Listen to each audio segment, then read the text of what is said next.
What's on y'all niggas' minds? Fight Club 25. We in here.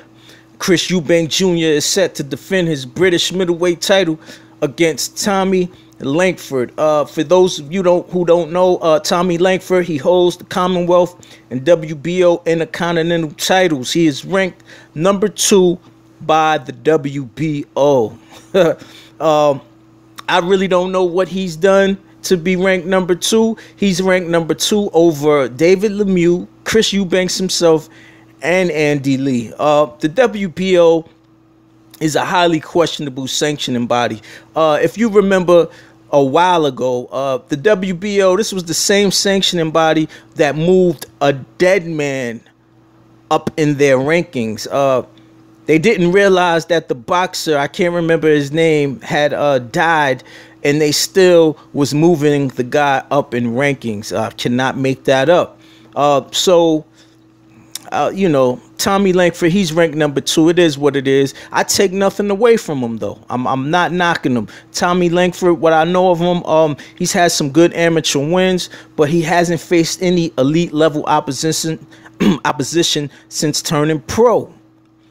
He's a good fundamental fighter. He has accuracy. He throws a good volume of punches, and he uses variety. He also likes to come forward. Coming forward with Chris Eubanks Jr., I don't know if that's a good idea for him, because we all saw what happened when Nick Blackwell tried that in the early rounds against Eubank Jr. It didn't work out too good for him. And remember, Eubank Jr., he also likes to come forward, and he also throws a high volume of punches. I think the key for Tommy Langford, he'll have to make use of his jab. He cannot just walk through Chris Eubank Jr. like the competition that he has been facing. He'll definitely have to make use of his jab to keep him honest and prevent him from coming in. So with all that being said, I think that it'll be fireworks. Some people, they might sleep on Tommy Langford.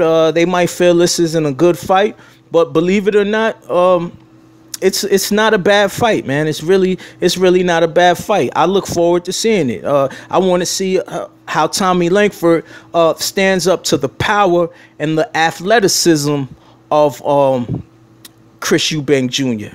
And if Chris Eubank Jr. is victorious, I guess he'll be looking. If he's victorious, he'll be looking at the winner of Kell Brook and Gennady Golovkin.